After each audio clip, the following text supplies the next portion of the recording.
Olá, este áudio é produzido pela Universo Livros, com a intenção de lhe ajudar a ter mais um meio de acesso a um bom conteúdo literário, para pessoas que possuem algum tipo de limitação à leitura, ou para quem deseja ouvir e aprender em qualquer lugar, em uma caminhada, no caminho para o trabalho, numa viagem ou qualquer outro lugar que se possa ter acesso à internet, via celular ou computador. Contudo, recomendamos a compra deste livro original, e que você tenha de fato a oportunidade de lê-lo, pois a leitura o ajudará ainda mais em sua apreciação e assim você estará também contribuindo para com o autor e as suas obras. Para mais informações sobre este e outros livros, inscreva-se em nosso canal do YouTube, www.youtube.com.br/Universo Livros, e ajude a divulgar este canal. Visite também o nosso site www.universolivros.com.br e em nossas redes sociais Facebook e Google+. Compartilhe estes canais com todos os seus amigos. Atenciosamente, equipe Universo Livros. Bem, vamos começar. Título do livro: O Maior Vendedor do Mundo. Autor: Og Mandino. Total: 18 capítulos divididos em duas partes. Este livro é respeitosamente dedicado ao grande vendedor W. Clement Stone, que soube combinar amor, compaixão e inigualável sistema de vendas em uma filosofia viva para o sucesso, motivando e orientando a cada ano milhares de pessoas a descobrirem maior felicidade, obterem admirável saúde física e mental, paz de espírito, poder e riqueza. O maior vendedor do mundo. Capítulo 1. Rafid demorou-se ante o espelho de bronze e estudou sua imagem refletida no metal polido. Apenas os olhos continuaram jovens, murmurou ao virar-se e atravessar devagar o espaçoso piso de mármore. Passou por entre as negras colunas de ônix que se erguiam para sustentar o teto brunido de prata e ouro e suas pernas envelhecidas transportaram-no pelas mesas esculpidas do ciprus e do marfim. Carapaças de tartarugas reluziam dos canapés e divãs e as paredes, marchetadas de gemas, cintilavam com brocados do mais esmerado desenho. Enormes palmeiras cresciam placidamente em vasos de bronze formando uma fonte de ninfas de alabastro, enquanto caixas de flores, com gemas incrustadas, competiam, em atenção, com o seu conteúdo. Nenhum visitante do palácio podia duvidar de que Rafid fosse realmente senhor de grande riqueza. O ancião passou por um jardim murado e entrou no depósito que se estendia além da mansão por 500 passos de distância. Erasmo, seu guarda-livros-chefe, esperava, incerto, logo depois da entrada. Saudações, senhor. Rafid assentiu com a cabeça e prosseguiu em silêncio. Erasmo o seguiu, o semblante incapaz de esconder a preocupação com o pedido incomum do amo, de uma reunião naquele local. Próximo à plataforma de carga, Rafid parou para observar as mercadorias sendo removidas dos carros de bagagem e contadas ao entrar em barracas separadas. Havia lãs, bons linhos, pergaminhos, mel, tapetes e óleo da Ásia Menor, vidros, figos, nozes e bálsamo de seu próprio país, tecidos e drogas de Palmira, gengibre, canela e pedras preciosas da Arábia, milho, papel, granito, alabastro e basalto do Egito, tapeçarias da Babilônia, pinturas de Roma, e estátuas da Grécia. O cheiro de bálsamo pesava no ar e o sensível e velho nariz de Rafid percebia a presença de doces, ameixas, maçãs, queijos e gengibre. Finalmente ele se voltou para Erasmo. Velho amigo, quanta riqueza há agora acumulada em nosso tesouro. Erasmo empalideceu. Tudo, meu amo. Tudo. Não estudei os números recentemente, mas calcularia que há um saldo de 7 milhões de talentos de ouro. E se todas as mercadorias dos meus depósitos e empórios fossem convertidas em ouro, qual seria o resultado? Nosso inventário ainda não está completo para esta temporada, meu senhor, mas calcularia um mínimo de outros 3 milhões de talentos. Rafid assentiu com a cabeça. Basta de compras de mercadorias. Trace imediatamente planos, seja lá quais forem, para vender tudo que é meu, e converta o total em ouro. O guarda-livros abriu a boca, mas nenhum som saiu. Recuou como que assustado e, quando finalmente pôde falar, as palavras vieram com esforço. Eu não entendo, senhor. Este tem sido nosso ano mais lucrativo. Todos os empórios acusam aumentos nas vendas sobre as do ano anterior. Até as legiões romanas são agora nossos fregueses, pois não vendeu o senhor ao procurador de Jerusalém 200 garanhões árabes nesta quinzena. Perdoe-me a ousadia, pois raramente discuto suas determinações, meu senhor, mas esta ordem eu não posso compreender. Rafid sorriu gentilmente e apertou a mão de Erasmo. Meu companheiro de confiança, tem sua memória suficiente força para recordar a primeira ordem recebida de mim, quando entrou neste emprego, muitos anos atrás? Perguntou Afid. Erasmo franziu a testa momentaneamente e então sua face iluminou-se. Fui encarregado pelo senhor de retirar, todo ano, a metade do lucro de nosso tesouro e distribui-la aos pobres. Não me considerou você, naquela época, um insensato homem de negócios. Eu tinha grandes pressentimentos, senhor. Rafid assentiu e estendeu os braços para as plataformas de carga. Admite, agora, que sua preocupação era sem fundamento. Sim, senhor. Então deixe-me encorajá-lo a ter fé nesta decisão, até que explique os meus planos. Eu sou agora um velho e minhas necessidades são simples. Desde que minha adorada Lissa foi há muito retirada de mim após tantos anos de felicidade, é meu desejo distribuir toda a minha riqueza com os pobres desta cidade. Guardarei comigo apenas o suficiente para completar minha vida sem desconforto. Além de fazer nosso inventário, desejo que você providencie os documentos necessários que transferirão a propriedade de todo o empório àquele que o dirige para mim. Desejo também que você distribua 5.000 talentos de ouro entre esses administradores, como recompensa por seus anos de lealdade e para que eles possam reabastecer suas prateleiras da maneira que lhes agradar. Erasmo começou a falar, mas a mão erguida de Rafid o silenciou. A tarefa parece-lhe desagradável. O guarda-livros balançou a cabeça e tentou sorrir. Não, meu senhor, apenas não posso entender seu raciocínio. Suas palavras são as de um homem cujos dias estão contados. É do seu caráter, Erasmo, que sua preocupação deva ser por mim, ao invés de por você próprio. Não cogita você de algo para seu futuro, quando nosso império comercial for dispersado? Temos sido companheiros por muitos anos. Como posso, agora, pensar somente em mim? Rafid abraçou seu velho amigo e replicou: não é necessário. Peço-lhe que transfira imediatamente 50.000 talentos de ouro para seu nome, e suplico-lhe que permaneça comigo até que uma promessa que fiz, há muito tempo, seja cumprida. Observada a promessa, legarei este palácio e depósito a você, pois então estarei pronto para reunir-me a Lissa. O velho guarda-livros fitou o amo, incapaz de compreender as palavras que ouvira. 50.000 talentos de ouro, o palácio, o depósito, não faço por merecer. Rafid assentiu com a cabeça. Sempre contei sua amizade como meu maior bem. O que agora entrego a você é de pouca importância, comparado à sua infindável lealdade.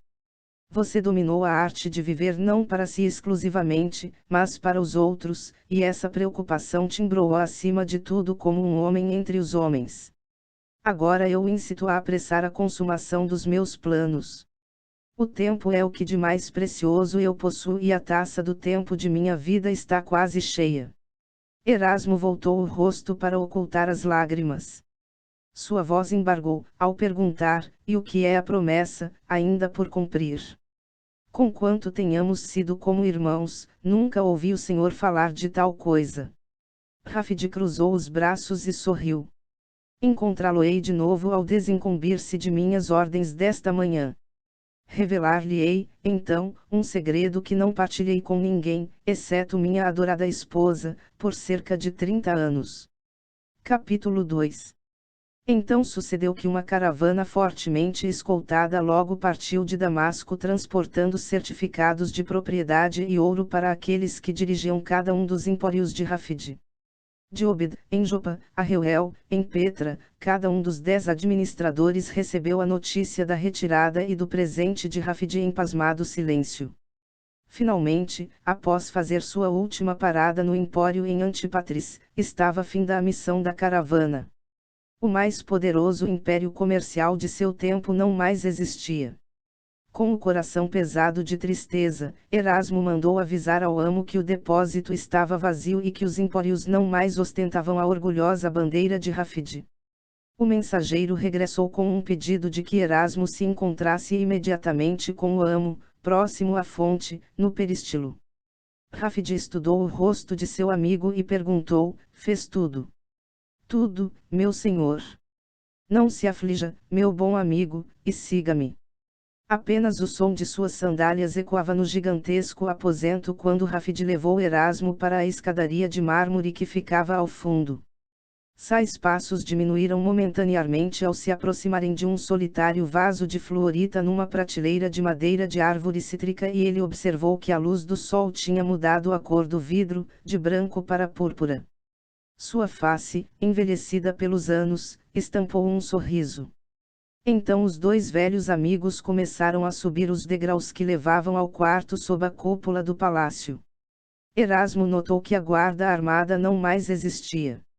Finalmente ganharam o patamar e pararam, visto que ambos estavam quase sem fôlego pelo esforço da subida.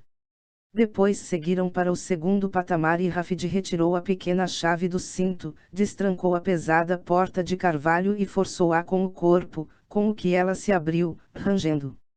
Erasmo hesitou até que seu amo acenasse para entrar e, então, avançou timidamente para o quarto onde ninguém tivera permissão para entrar, por cerca de 30 anos. No ambiente cinzento e empoeirado, a luz irradiava de pequenas torres acima de Erasmo, que se agarrou ao braço de Rafide até que seus olhos se acostumaram à semi-escuridão. Com um leve sorriso, Rafide observou Erasmo, que, locomovendo-se lentamente, saiu num quarto vazio, exceto por um pequeno baú de cedro iluminado por um feixe de luz solar num canto. Não está desapontado, bramou. Não sei o que dizer, senhor. Não está desapontado com os móveis. Certamente, o conteúdo deste quarto tem sido assunto de conversa de muitos. Você nunca especulou sobre o mistério que envolve tudo que aqui se encontra e que eu guardo tão zelosamente por tanto tempo. Erasmo assentiu com a cabeça. É verdade. Tem havido muita conversa e muitos rumores, pelos anos, quanto ao que nosso amo guarda escondido aqui na torre. Sim, meu amigo, e muitos deles eu ouvi. Tem-se dito que aqui se guardam barris de diamantes, lingotes de ouro, ou animais selvagens, ou pássaros raros. Certa vez um persa, mercador de tapetes, deu a entender que talvez eu mantivesse aqui um pequeno harém. Lissa riu, ao imaginar-me com uma coleção de concubinas. Mas, como você pode ver, nada há aqui, exceto um pequeno baú. Agora, venha para cá. Os dois agacharam-se ao lado do baú e Rafide cuidadosamente começou a soltar as correias de couro que o envolviam. Ele inalou a fragrância do cedro e, finalmente, empurrou a tampa, que se abriu sem dificuldade. Erasmo curvou-se à frente e espiou sobre o ombro de Rafide o conteúdo da arca. Olhou para Rafide e balançou a cabeça espantado. Nada havia na arca senão pergaminhos de couro. Rafide estendeu a mão e gentilmente retirou um dos rolos. Por momentos, apertou-o ao peito e cerrou os olhos. Uma calma tranquila pairou-lhe sobre o rosto, apagando as marcas da idade. Então, pôs-se de pé e apontou para o baú.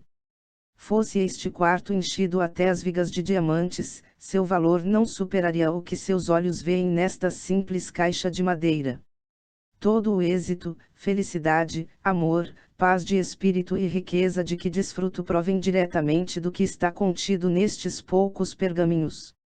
Meu débito para com eles e para com o sábio que os confiou ao meu cuidado não pode jamais ser retribuído. Assustado pelo tom de voz de Rafide, Erasmo recuou e perguntou: é este o segredo a que o senhor se referiu? Este baú se acha de alguma maneira ligado à promessa que o senhor tem de cumprir ainda. A resposta é sim a ambas as suas perguntas. Erasmo passou a mão pela testa molhada de suor e fitou Rafid com descrença. Que está escrito nestes pergaminhos, que lhes confere valor maior que o de diamantes. À exceção de um, todos estes pergaminhos contêm um princípio, uma lei, ou uma verdade fundamental, escritos num único estilo, para ajudar o leitor a entender seu significado. Para se tornar um mestre na arte de vender, deve-se aprender e praticar o segredo de cada um destes pergaminhos. Quando se dominam estes princípios, tem-se o poder de acumular toda a riqueza que se deseja. Erasmo fitou o pergaminho com assombro. Rico até mesmo como o Senhor. Até mais rico, se quiser. O Senhor afirmou que, à exceção de um, todos estes pergaminhos contêm princípios de venda. O que contém o último pergaminho? O último pergaminho, como você o chama, é o primeiro que deve ser lido, já que cada um é numerado para ser lido em sequência especial. E o primeiro contém um segredo que tem sido dado a poucos sábios através da história. Em verdade, ele ensina a maneira mais efetiva de aprender o que está escrito nos demais. Parece ser uma tarefa difícil de realizar. É, na verdade, uma tarefa simples, desde que se queira pagar o preço, em tempo e concentração, até que cada princípio se torne uma parte da personalidade de cada um, se torne como um hábito. Erasmo meteu a mão no baú e retirou um pergaminho. Segurando-o gentilmente entre os dedos, passou o afoito para Rafid. Perdoe-me, meu amo, mas por que razão não partilhou estes princípios com outros, especialmente aqueles que labutam há muito tempo com o Senhor? Se o Senhor sempre mostrou tanta generosidade em todas as outras questões, como é que todos que venderam pelo Senhor não ganharam a oportunidade de ler estas palavras de sabedoria e, dessa maneira, enriquecer também? Afinal de contas, todos seriam melhores vendedores com tão valiosa sabedoria. Porque o Senhor manteve para si estes princípios por todos estes anos. Eu não tinha escolha. Há muitos anos atrás, quando estes pergaminhos foram a mim confiados, prometi sob juramento que partilharia seu conteúdo com apenas uma pessoa. Até hoje não entendo o raciocínio desse estranho pedido, mas ordenaram-me aplicar os princípios dos pergaminhos à minha própria vida, até que um dia alguém aparecesse e necessitasse, mais do que eu quando jovem, da ajuda e orientação neles contidas. Disseram-me que mediante algum sinal eu reconheceria a pessoa a quem deveria passar os pergaminhos, mesmo que tal pessoa não soubesse estar a procurá-los. Esperei com paciência e enquanto esperava apliquei estes princípios como me foi permitido fazer. Com sua sabedoria tornei-me o que muitos chamam o maior vendedor do mundo, assim como aquele que me legou esses pergaminhos foi proclamado o maior vendedor de seu tempo. Agora, Erasmo, talvez você entenda, afinal, porque algumas de minhas ações através dos anos lhe pareceram estranhas e impraticáveis e, contudo, resultaram em êxito.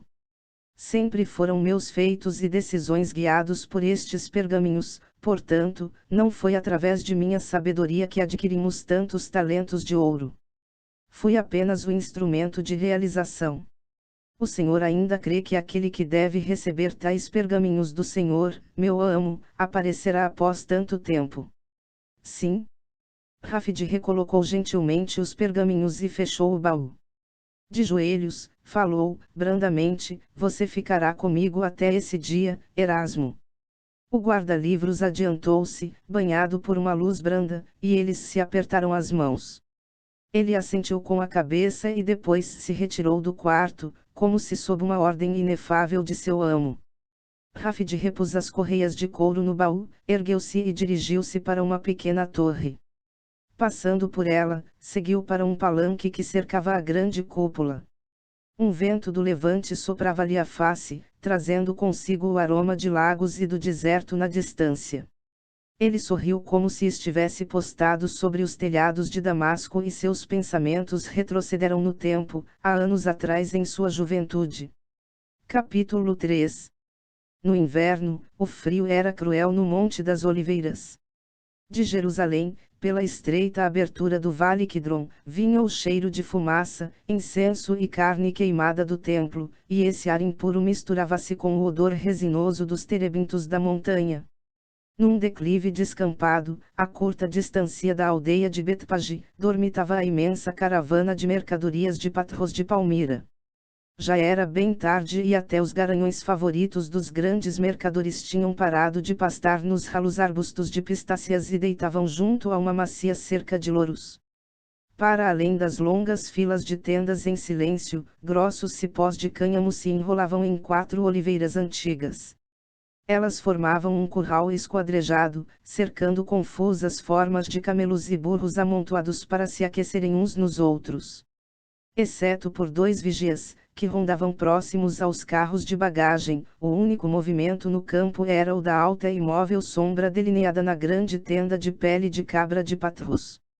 No seu interior, Patros passeava de um lado para o outro, parando ocasionalmente, quando então franzia a testa e balançava a cabeça para o jovem ajoelhado timidamente próximo à entrada da tenda.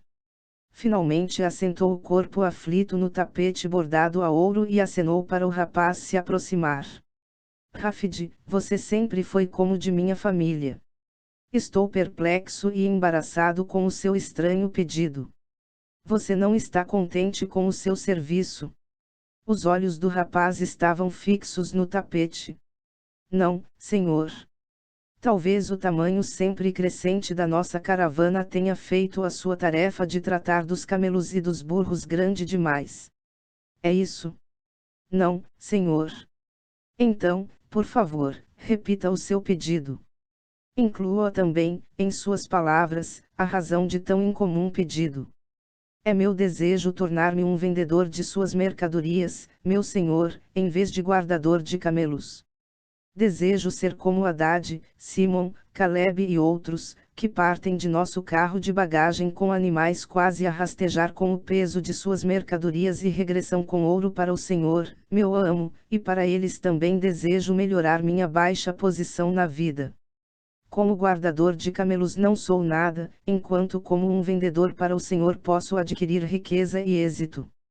O que lhe dá essa certeza? Tenho ouvido frequentemente o Senhor dizer que nenhum outro negócio ou ofício oferece mais oportunidades para uma pessoa se erguer da pobreza para a grande riqueza do que o de vendedor. Patros pôs-se a assentir com a cabeça, mas pensou um pouco e continuou a perguntar ao jovem: crê você que é capaz de desempenhar suas funções como Haddad e outros vendedores? Rafid mirou atentamente o ancião e replicou: muitas vezes ouvi, por acaso, Caleb queixar-se com o senhor dos azares que explicam sua falta de vendas e muitas vezes ouvi o senhor lembrar-lhe que qualquer um seria capaz de vender todas as mercadorias de seu depósito, meu senhor, em pouco tempo, se dedicasse a aprender os princípios e leis de venda. Se o senhor crê que Caleb, a quem todos chamam tolo, pode aprender esses princípios, não posso eu também adquirir essa sabedoria especial? Se você dominasse estes princípios, qual seria o grande sonho de sua vida? Rafid hesitou e depois respondeu: tem-se repetido pela terra que o senhor é um grande vendedor.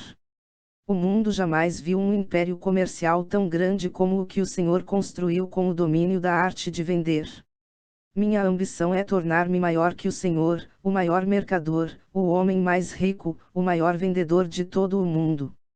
Patros recuou e estudou aquele rosto jovem e escuro. O cheiro dos animais estava em suas roupas, mas o jovem demonstrava pouca humildade nas maneiras. E o que fará com essa grande riqueza e espantoso poder que certamente o acompanharão? Farei como o Senhor. Minha família será provida com os melhores bens mundanos, e o resto dividirei com aqueles em privação. Patros balançou a cabeça. Riqueza, meu filho, não devia nunca ser seu grande sonho. Suas palavras são eloquentes, mas são meras palavras.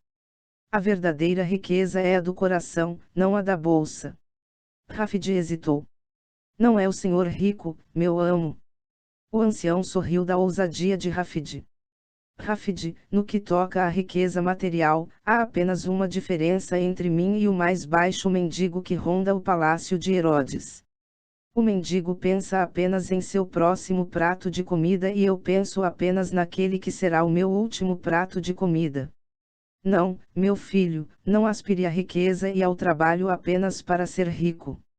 Esforce-se, em vez disso, pela felicidade, para ser amado e amar, e, mais importante, para adquirir paz de espírito e serenidade.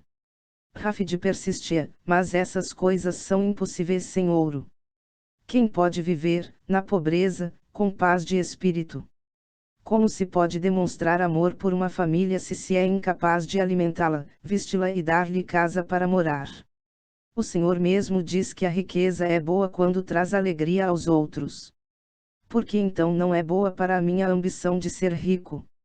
A pobreza pode ser um privilégio e até uma maneira de vida para o monge no deserto, pois ele tem apenas a si mesmo para sustentar e ninguém, senão a seu Deus, para agradar, mas eu a considero como a marca de uma falta de capacidade ou de ambição. Eu não sou deficiente em nenhuma dessas qualidades. Patros franziu a testa, o que lhe causou este súbito acesso de ambição. Você fala em prover uma família, mas não tem família alguma, pois fui eu que o adotei, desde a peste que levou seus pais. A pele bronzeada de Rafid não pôde esconder-lhe o súbito rubor das faces. Enquanto acampamos em Hebron, antes de viajarmos para cá, eu conheci a filha de Cauné. Agora a verdade aparece. O amor, não nobres ideais, fez de meu guardador de camelos um poderoso soldado pronto a enfrentar o mundo. Cauné homem muito rico. Sua filha e um guardador de camelos. Nunca. Mas sua filha e um rico, jovem e simpático mercador, essa é outra história. Muito bem, meu jovem soldado, eu o ajudarei a iniciar a sua carreira de vendedor. O rapaz caiu de joelhos e agarrou-se às vestes de Patros. Senhor, Senhor! Como posso mostrar-lhe minha gratidão? Patros esquivou-se do aperto de Rafid e recuou. Eu sugeriria que suspendesse sua gratidão por enquanto.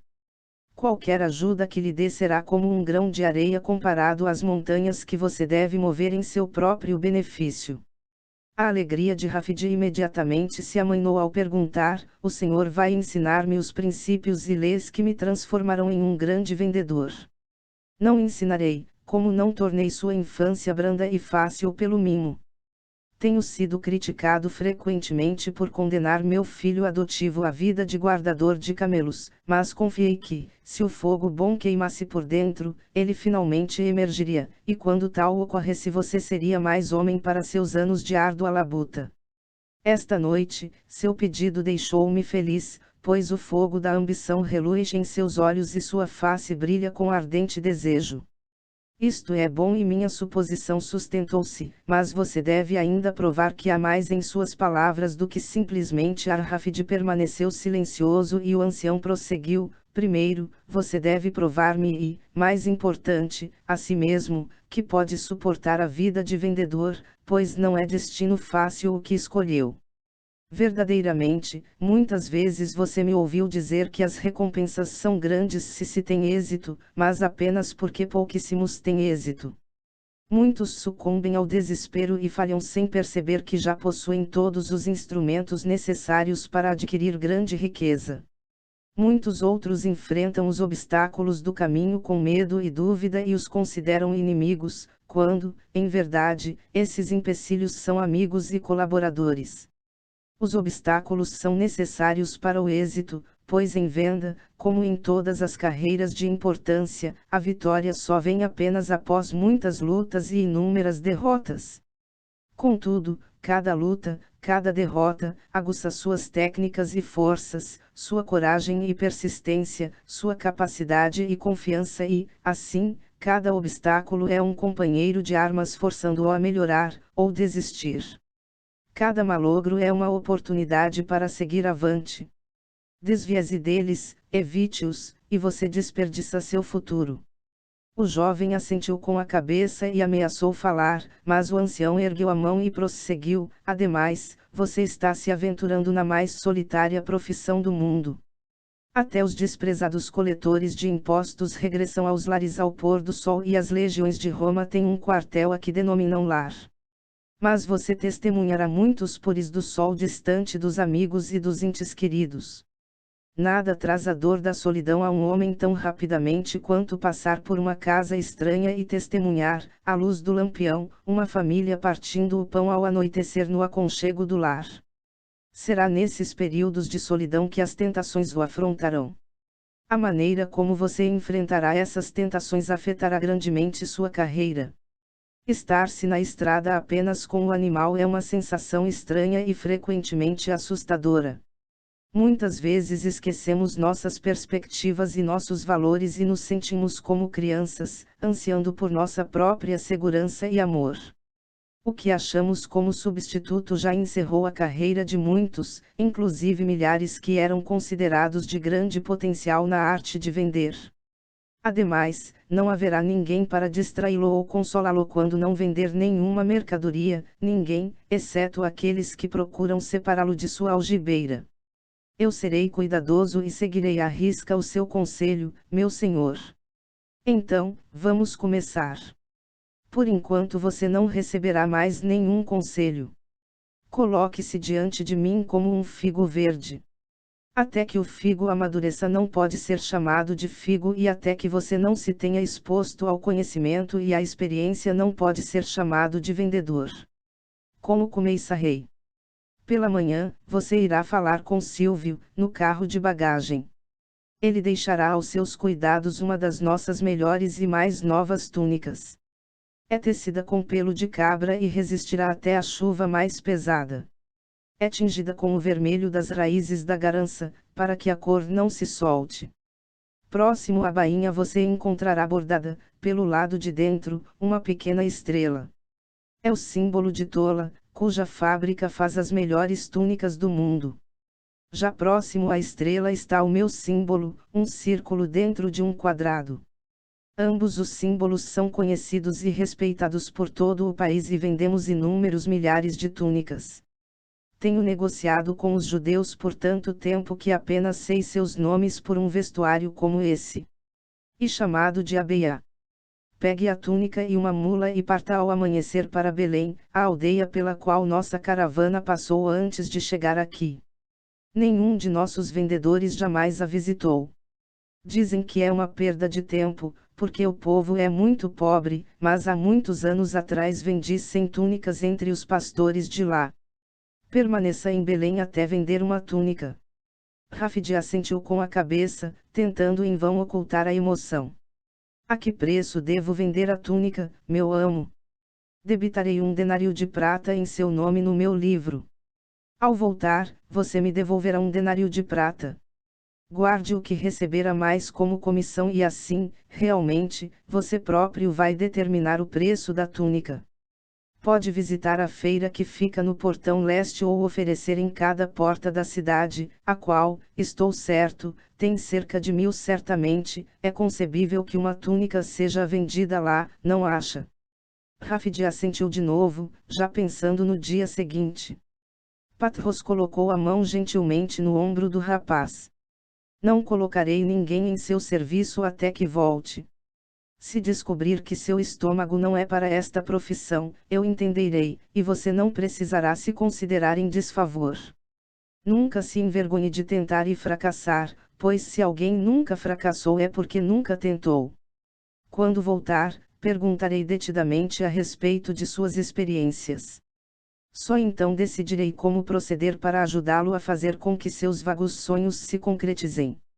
Rafid curvou-se e virou para sair, mas o ancião ainda prosseguiu: filho, há um preceito que você deve guardar ao começar essa nova vida. Tenha-o sempre presente e vencerá obstáculos aparentemente impossíveis, que com certeza encontrará, como todos aqueles que têm ambição. Rafid esperou. Sim, senhor. O fracasso jamais o surpreenderá se sua decisão de vencer for suficientemente forte. Patros adiantou-se para o jovem. Você compreende todo o significado de minhas palavras? Sim, senhor. Repita-as então para mim. O fracasso jamais me surpreenderá, se minha decisão de vencer for suficientemente forte.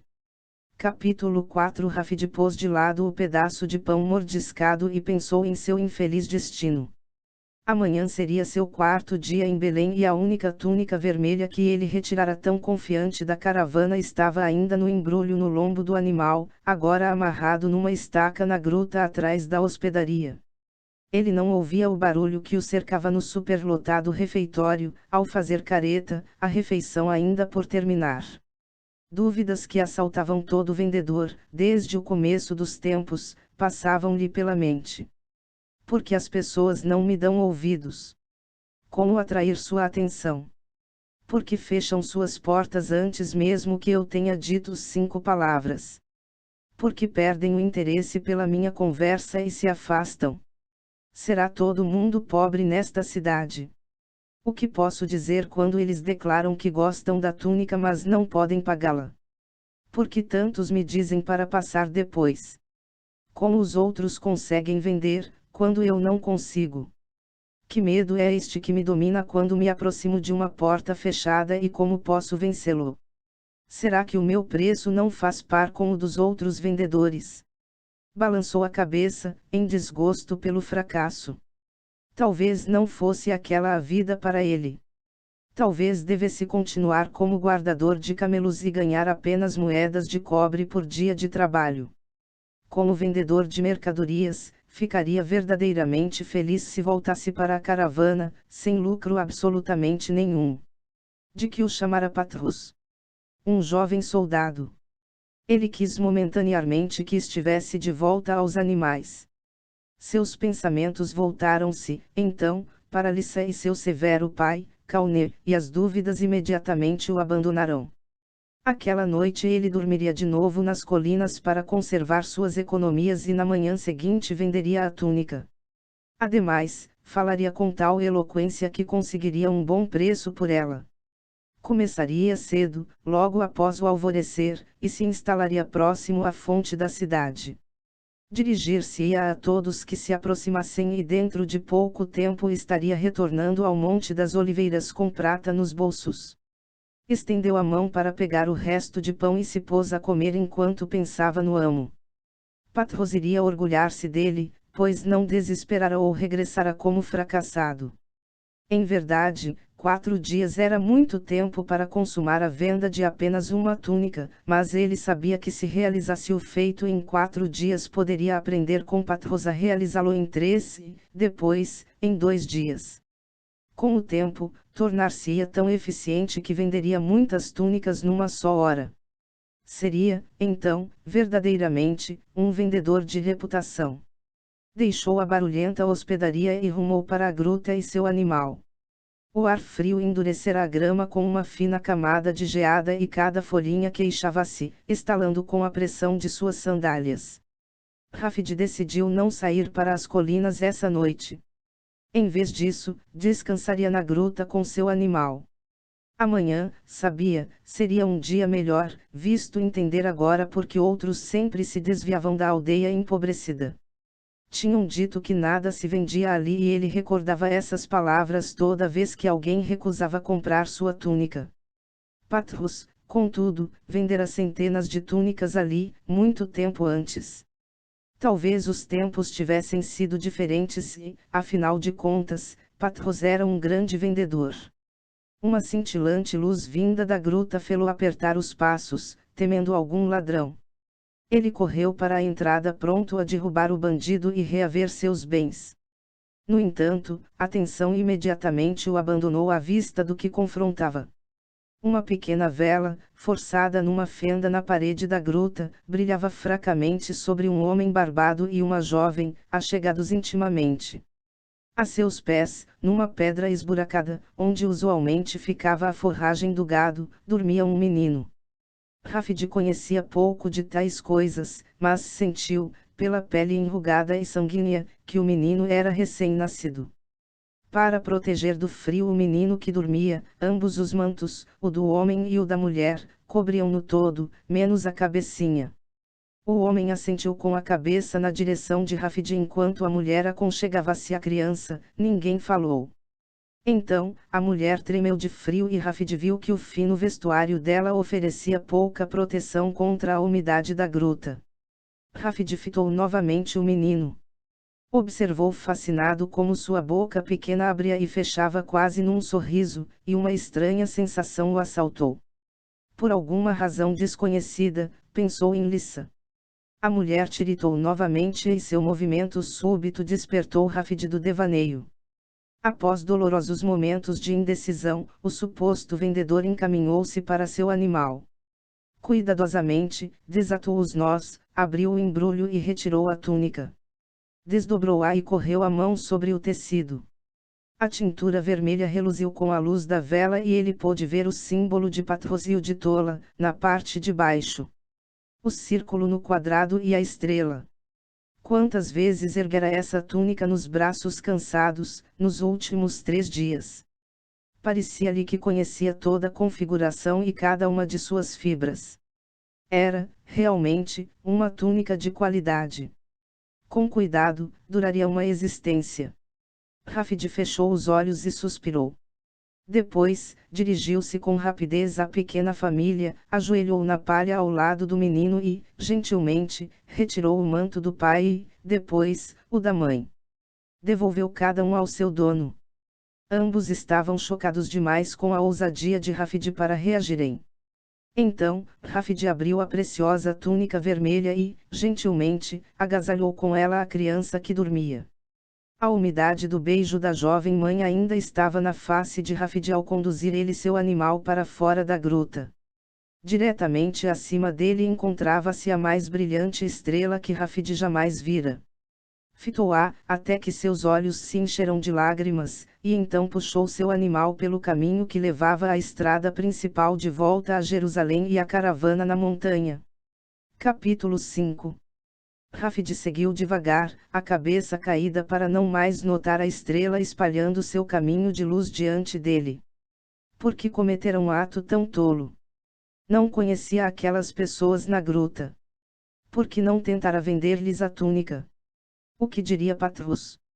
E os outros? Eles rolariam no chão, quando soubessem que dera de graça a túnica que se incumbira de vender. E para um menino desconhecido, numa gruta. Rebuscou na cabeça uma história que pudesse contar a Patrus. Talvez pudesse dizer que a túnica fora roubada de seu animal, enquanto estava no refeitório. Creria Patrus em tal história. Afinal de contas, havia muitos bandidos na terra. E se Patrus acreditasse, não seria, então, culpado de desleixo. Logo alcançou o caminho que levava ao jardim de Getsemane. Desmontou e encaminhou-se cansadamente à frente da mula, até chegar à caravana. A luz do céu parecia a luz do dia, e o momento que temia rapidamente se avizinhou, assim que viu seu amo Patrus, do lado de fora da tenda, fitando os céus. Rafid permaneceu inerte, mas o ancião notou-o quase imediatamente. Havia pavor na voz de Patrus, quando se aproximou do jovem e perguntou: "Você veio diretamente de Belém?" "Sim, meu amo." "Não está alarmado por essa estrela o acompanhar?" "Não notei, senhor." "Não notou." "Senti-me incapaz de sair deste lugar, logo que a vi erguer-se sobre Belém, há quase 2 horas. Nunca vi estrela com mais cor e brilho. Logo que a vi, ela começou a mover-se e aproximar-se de nossa caravana. Agora que está bem em cima, você aparece, e, pelos deuses, ela não se move mais." Patrus acercou-se de Rafid e examinou a face do jovem, enquanto perguntava: "Você participou de algum fato extraordinário lá em Belém?" "Não, senhor." O ancião franziu a testa, como a pensar profundamente: "Nunca conheci uma noite ou experiência tão grandiosa como esta." Rafid hesitou: "Eu também jamais esquecerei esta noite, meu senhor." Oh, então alguma coisa realmente aconteceu." "Como é que você voltou em hora tão tardia?" Rafid ficou em silêncio enquanto o ancião soltava, apalpando o embrulho do lombo da mula. "Está vazio." "Êxito, finalmente." "Venha à minha tenda e conte-me o que se passou." Já que os deuses transformaram a noite em dia, eu não posso dormir, e talvez suas palavras forneçam alguma pista quanto à razão de uma estrela seguir um guardador de camelos. Patros reclinou-se na cama e ouviu de olhos fechados a longa história de Rafid em Belém, de infindáveis recusas, malogros e insultos. Vez por outra, assentia com a cabeça, como quando Rafid descreveu o mercador de cerâmica que o expulsara corporalmente de sua loja, e sorriu ao ouvir que um soldado romano lhe atirará a túnica ao rosto quando o jovem vendedor se recusará a baixar o preço. Finalmente, Rafid, com a voz áspera e velada, descreve as dúvidas que o haviam assaltado na hospedaria, naquela mesma noite. Patros o interrompeu: conte-me, Rafid, as dúvidas, uma por uma, o que lhe passou pela cabeça quando se sentou lamentando a sorte. Após Rafid nomeá-las todas, dando o melhor de sua memória, o ancião perguntou: agora, que pensamento finalmente entrou-lhe pela cabeça e expulsou as dúvidas, dando-lhe nova coragem para se decidir a tentar de novo vender a túnica no dia seguinte? Rafid ponderou sua resposta por um momento e então disse: eu pensei apenas na filha de Kauné. Mesmo naquela imunda hospedaria, eu sabia que jamais poderia vê-la outra vez se fracassasse, e então a voz de Rafid faltou. Mas eu falei a ela, de qualquer forma. Falhou. Não entendo. Você não voltou com a túnica. Em voz tão baixa que Patros teve de se curvar à frente para ouvir, Rafid contou-lhe o incidente da gruta, o menino, a túnica. Enquanto o jovem falava, Patros relanceava os olhos repetidamente pela entrada aberta da tenda e pelo brilho além, que ainda iluminava o chão do campo. Um sorriso ganhou forma em seu rosto perplexo e ele não notou que o rapaz interrompera a história e soluçava. Logo os soluços amainaram e houve apenas silêncio na grande tenda. Rafid não ousava fitar o amo. Fracassara e provara que não estava em condições de ser mais que um simples guardador de camelos. Combateu a ânsia de virar-se, de um salto, e fugir da tenda. Sentiu, então, a mão do grande vendedor no ombro e forçou-se a olhar o amo nos olhos. Meu filho, esta viagem foi de muito lucro para você. Não, senhor. Para mim, foi. A estrela que o seguiu curou-me de uma cegueira que ainda reluto em admitir. Explicar-lhe-ei isto depois que regressarmos a Palmira. Agora, faço-lhe um pedido. Sim, meu amo. Nossos vendedores começarão a chegar à caravana amanhã antes do pôr do sol e seus animais necessitarão de cuidado. Concorda em reassumir as funções de guardador de camelos, por enquanto. Rafid pôs-se de pé resignadamente e curvou-se ante seu benfeitor. O que o senhor quiser. Estarei às ordens, e lamento ter fracassado ao senhor. Vá, então, e prepare o regresso de nossos homens, encontrar-nos-emos em Palmira. Assim que Rafid atravessou a entrada da tenda, a brilhante luz do céu cegou-a momentaneamente. Esfregou os olhos e ouviu o seu amo chamá-lo de dentro da tenda. O jovem virou-se e voltou para dentro, esperando que o ancião falasse. Então, Patros apontou para ele e disse: durma em paz, pois você não fracassou. A estrela brilhante permaneceu no céu por toda a noite. Capítulo 6.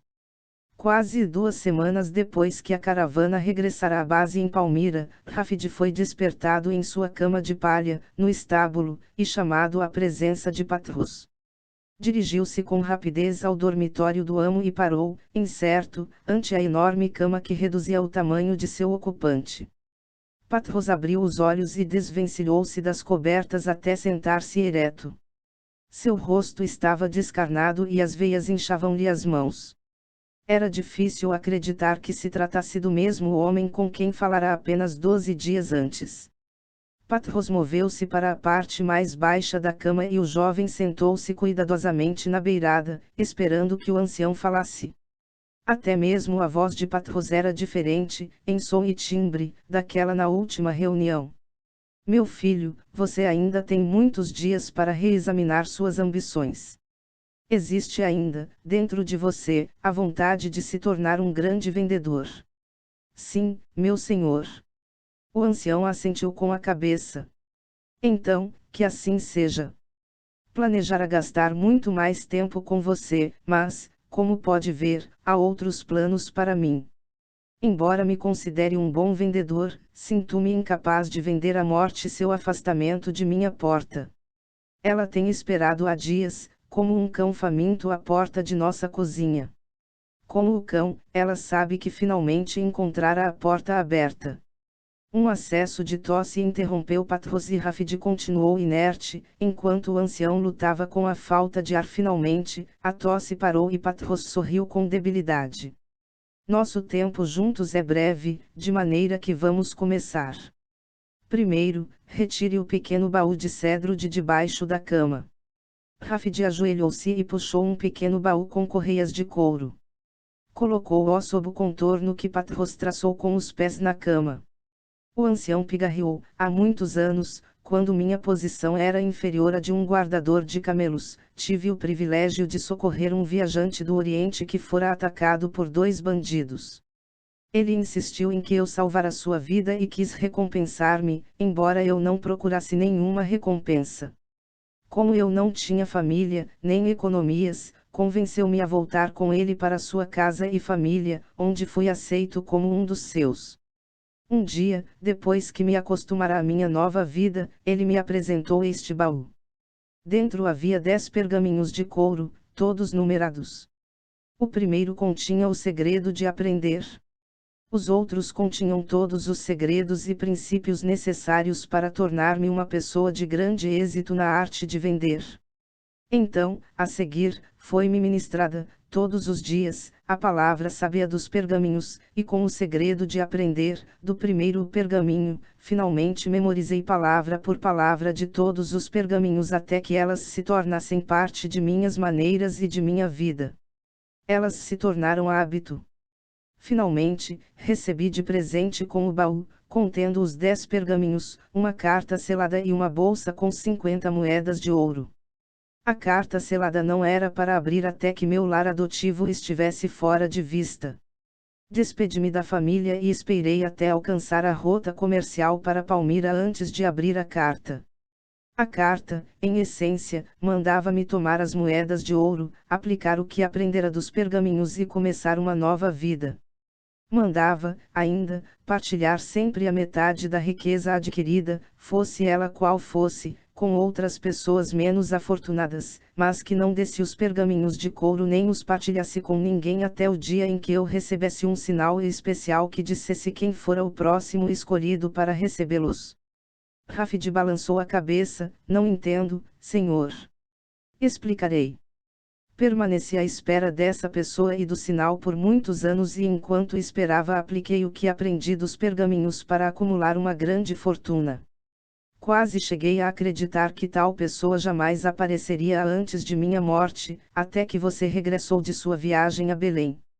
Meu primeiro pressentimento de que você fora o escolhido para receber os pergaminhos veio-me quando você apareceu sob a estrela brilhante que o seguira de Belém.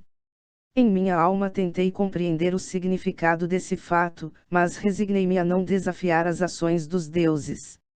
E então, quando você disse que cederá a túnica, que significava tanto para você, algo dentro de minha alma falou e disse que minha longa procura terminara. Descobrira finalmente aquele a quem fora ordenado ser o próximo a receber o baú. Estranho, mas, logo que soube ter descoberto a pessoa certa, a energia de minha vida começou lentamente a se esvair. Agora, vejo-me próximo do fim, mas minha longa procura terminou e eu posso partir deste mundo em paz. A voz do ancião enfraquecera, mas ele cerrou os punhos ossudos e curvou-se para junto de Rafid. Ouça atentamente, meu filho, já que não terei forças para repetir estas palavras. Os olhos de Rafid estavam úmidos ao aproximar-se de seu amo. Suas mãos tocaram-se e o grande vendedor inalou o ar com esforço. Lego-lhe agora este baú e seu valioso conteúdo, mas antes há certas condições com as quais você deve concordar. No baú há uma bolsa com 100 talentos de ouro. Isso o capacitará a viver e comprar um pequeno sortimento de tapetes com os quais você pode entrar no mundo dos negócios. Poderia deixar-lhe grande riqueza, mas isso seria um terrível desserviço. muito melhor é que você se torne o maior e mais rico vendedor do mundo, sozinho. Como vê, não me esqueci do seu grande sonho. Parta imediatamente para Damasco. Lá, encontrará infinitas oportunidades de aplicar o que os pergaminhos lhe ensinarão. Logo que arranjar um alojamento, abra apenas o pergaminho número 1. Leia-o repetidamente, até entender por completo o método secreto que ele descreve e que você usará para aprender os princípios do êxito em vendas, contidos em todos os outros. Tão logo aprenda de cada pergaminho, pode começar a vender os tapetes que comprou e, se combinar o que aprender com a experiência que adquirir e continuar a estudar cada pergaminho como foi instruído, suas vendas crescerão em número a cada dia. Minha primeira condição, então, é que você prometa sob juramento que seguirá as instruções do pergaminho número 1. Concorda? Sim, senhor. Bom, e, quando aplicar os princípios dos pergaminhos, tornar-se-á muito mais rico do que jamais sonhou. Minha segunda condição é que deve constantemente distribuir a metade de seus ganhos com aqueles menos afortunados do que você. Não deve haver nenhum desvio desta condição. Concorda? Sim, senhor. E, agora, a condição mais importante de todas. Você está proibido de partilhar os pergaminhos ou a sabedoria neles contida com os outros. Um dia surgirá alguém que lhe transmitirá um sinal, como a estrela, suas ações generosas foram o sinal que eu procurava. Quando isto acontecer, você reconhecerá o sinal, mesmo que a pessoa que o transmite ignore ser ela a criatura escolhida. Quando seu coração lhe assegurar que você está certo, então passará para ele ou ela o baú e seu conteúdo, e quando isso for efetivado não haverá nenhuma necessidade de impor condições ao recebedor como foram impostas a mim e agora, por meu intermédio, a você. A carta que recebi muito tempo atrás ordenava-me que o terceiro a recebê-los podia partilhar sua mensagem com o mundo se assim o desejasse. Você promete executar essa terceira condição? Prometo. Patros suspirou de alívio como se um grande peso tivesse sido retirado de suas costas. Sorriu fracamente e colheu a face de Rafid na concha de suas mãos ossudas. Pegue o baú e parta. Não mais o verei. Vá com o meu amor e meus votos de êxito, e que possa sua Lissa finalmente partilhar toda a felicidade que seu futuro trará. As lágrimas rolavam sem receio pelas faces de Rafid ao pegar o baú e atravessar a porta aberta do dormitório. Ele parou um instante do lado de fora, colocou o baú no chão e voltou em direção ao seu amo. O fracasso jamais me surpreenderá se minha decisão de vencer for suficientemente forte. O ancião sorriu levemente e assentiu. E ergueu a mão em adeus. Capítulo 7. Rafid, montando seu animal, entrou na cidade murada de Damasco pelo portão sul, tomou a rua chamada Reta, com dúvidas e agitação, e o barulho e pregões de centenas de bazares amainaram-lhe um pouco o medo. Uma coisa era chegar a uma grande cidade com poderosa caravana comercial como a de Patros, outra era chegar desprotegido e sozinho.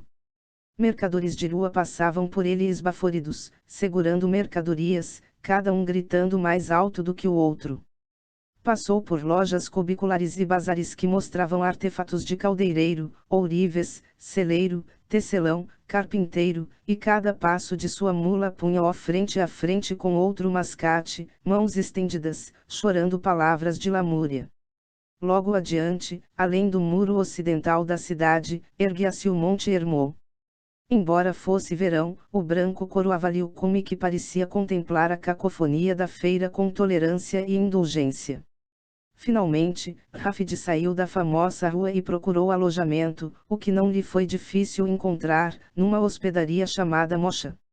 Seu quarto era asseado e ele pagou adiantado um mês de aluguel, o que lhe deu um certo prestígio junto a Antonini, o proprietário. Então, guardou o animal atrás da hospedaria, banhou-se nas águas de Barada e retornou ao quarto. Colocou o pequeno baú de cedro ao pé da cama e pôs-se a desatar as correias. A tampa se abriu com facilidade e ele fitou os pergaminhos de couro. Finalmente, estendeu a mão e tocou-os. Eles se moveram acidentalmente parecendo vivos, e Rafid retirou a mão sobressaltado. Ergueu-se e foi até a janela guarnecida de rótula por onde penetrava o barulho da ruidosa feira que ficava a quase 1 quilômetro. O medo e a dúvida de novo o assaltaram, ao olhar na direção de vozes veladas, e sentiu a confiança minguar. Cerrou os olhos, encostou a cabeça na parede e gritou alto: "Que tolo sou eu! Pensar que um simples guardador de camelos poderia ser um dia aclamado como o maior vendedor do mundo, quando não tenho coragem sequer para passar montado pelas barracas dos mascates na rua." Hoje os meus olhos testemunharam centenas de vendedores, todos muito mais dotados em suas profissões do que eu. Todos tinham ousadia, entusiasmo e persistência, todos pareciam equipados para sobreviver na selva da feira. Quão estúpido e presunçoso pensar que posso competir e superá-los. Patrus, meu Patrus, temo que fracassarei com o senhor novamente. Atirou-se à cama e, cansado de viajar, soluçou até dormir. Amanhecia, quando despertou. Antes mesmo de abrir os olhos, ouviu o canto dos pássaros. Sentou-se, então, e fitou com indiferença o pardal empoleirado na tampa aberta do baú dos pergaminhos. Ele correu para a janela. Lá fora, milhares de pardais em bandos, nas figueiras e sicômoros, cada um saudando o dia com seu canto. Ao olhar, alguns pousaram na beirada da janela, mas ao menor movimento de Rafid rapidamente voaram para longe. Voltou-se, então, e fitou novamente o baú. Seu visitante alado aprumou a cabeça e olhou também o jovem. Rafid aproximou-se lentamente, com as mãos estendidas. O pássaro pulou-lhe para a palma da mão. Milhares de sua espécie estão lá fora, medrosos. Mas você teve a coragem de atravessar a janela. O pássaro bicou agudamente a pele de Rafid e o jovem levou-o para a mesa, onde havia pão e queijo.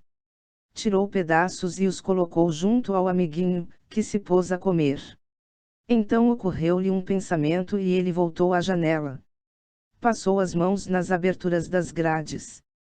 Eram tão pequenas, parecia quase impossível o pardal haver entrado. Foi quando recordou a voz de Patrus e repetiu, alto, as palavras: "O fracasso jamais me surpreenderá, se minha decisão de vencer for suficientemente forte." Voltou para o baú e estendeu a mão. Um pergaminho de couro estava mais gasto que os outros. Retirou-o da caixa e desenrolou-o cuidadosamente. O medo que conhecera havia desaparecido. Olhou então para o pardal. Também havia desaparecido. Apenas migalhas de pão e queijo permaneciam como prova da visita da corajosa à vizinha. Rafid correu os olhos pelo pergaminho. Em cima lia-se, o pergaminho número 1. E pôs-se a lê-lo. Bem, aqui encerramos este capítulo do livro. Continue a ouvir o restante no vídeo subsequente. Na descrição deste vídeo no YouTube você encontrará o link para a lista completa de capítulos na sequência correta. Ou procure a playlist correspondente na página de playlist de nosso canal. Para mais informações sobre este e outros livros, inscreva-se em nosso canal do YouTube, youtube.com.br/Universo Livros, e ajude a divulgar este canal. Se você gostou deste áudio, visite também o nosso site, universolivros.com.br, e também as nossas redes sociais Facebook e Google+. Compartilhe estes canais com todos os seus amigos para que mais e mais pessoas possam ter acesso a este conteúdo. Desejamos a todos felicidades e paz. Atenciosamente, Equipe Universo Livros.